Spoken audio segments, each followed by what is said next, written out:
Hello everyone, আসসালামু আলাইকুম। Welcome to yummy food fantasy.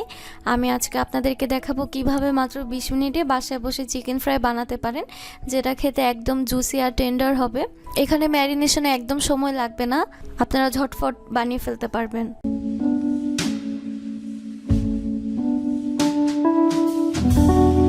আমার ভিডিওটি যদি ভালো লাগে অবশ্যই সাবস্ক্রাইব করবেন, কেননা আমি আপনাদের জন্য আরও অনেক রেসিপি নিয়ে আসবো অ্যান্ড আপনাদের ফ্রেন্ডস অ্যান্ড ফ্যামিলিদের সাথে শেয়ার করে দিবেন। Thank you.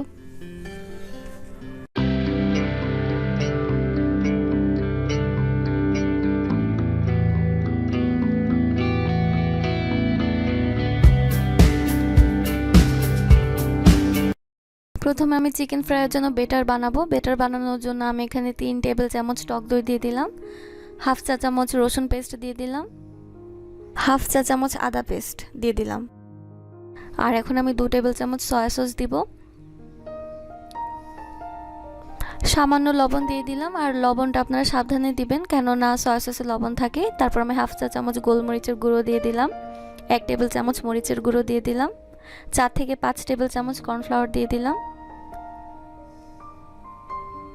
3 টেবিল চামচ টমেটো সস দিয়ে দিলাম, আর হাফ কাপ ময়দা।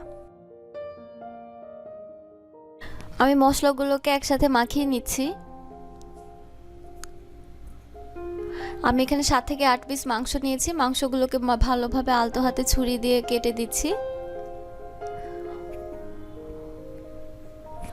আর এভাবে দাগ কাটার কারণে মাংসগুলোর ভেতর মশলাগুলো ভালোভাবে ঢুকবে।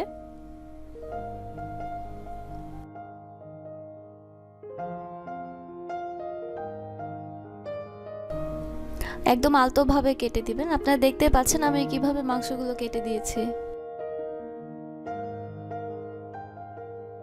আর এখন আমার এই মাখানো মশলাগুলোর সাথে মাংসগুলোকে মিশিয়ে দিব।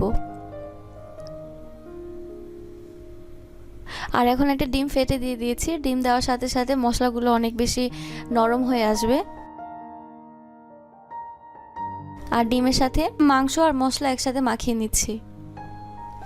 আলতোভাবে ভালোভাবে মিশিয়ে নেবেন, যেন সবগুলো মাংসের সাথে মশলা লেগে থাকে। আমি মাংসের সাথে মশলাগুলোকে ভালোভাবে মিশিয়ে নিচ্ছি। আর এই মাংসের সাথে মশলাগুলোকে আমি 10 মিনিটের জন্য ম্যারিনেশন করে রেখে দিব। প্রথমত আমি হাই হিটে তেল গরম করে নিয়েছি। এখন আমি আমার ম্যারিনেশন করে রাখা মাংসগুলো 4 থেকে 5 মিনিটের মতো ভেজে নিব। এই পর্যায়ে চুলার আঁচটা মিডিয়াম করে নেবেন। একটু পরপর নেড়ে দিচ্ছি। দেখতে পাচ্ছেন আমার মাংসগুলো গোল্ডেন হয়ে এসেছে।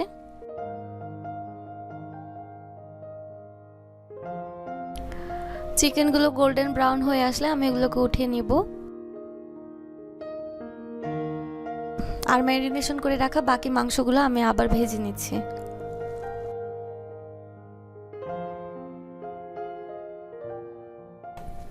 মাংসগুলোকে একবার ভেজে রাখার পরে আমি একদম সম্পূর্ণ ঠান্ডা হতে দিয়ে দিয়েছি। এরপর মাংসগুলো যখন ঠান্ডা হয়ে যাবে সম্পূর্ণ, তখন আমি আবার বেটার লাগিয়ে মাংসগুলোকে 4 থেকে 5 মিনিটের মতো ভেজে নিব।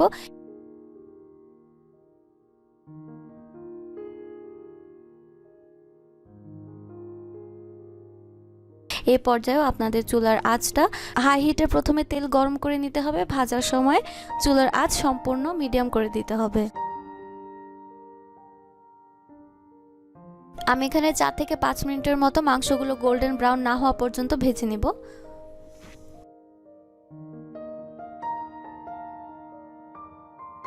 এখন আমি মাংসগুলো উঠিয়ে নিচ্ছি।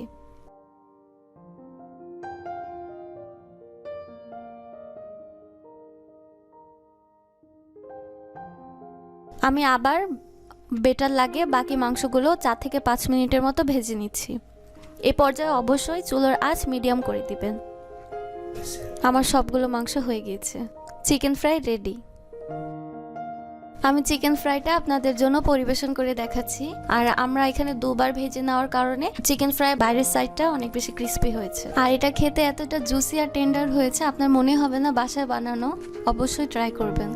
ইফতারে এই রেসিপিটি খেতে অবশ্যই অনেক ভালো লাগবে। যেহেতু বাসায় বানানো, তাই অনেক বেশি হেলদি হবে। শুধুমাত্র 20 মিনিটে আপনারা ইনস্ট্যান্ট বাসায় বানিয়ে ফেলতে পারবেন। সেটা ইফতার হোক বা বাসায় কোনো গেস্ট আসলেও ইজিলি বানিয়ে ফেলতে পারবেন। আপনার বাসা ট্রাই করে অবশ্যই আমাদের কমেন্টে জানাবেন। Thank you so much. ভালো থাকবেন, সুস্থ থাকবেন। আল্লাহ হাফেজ।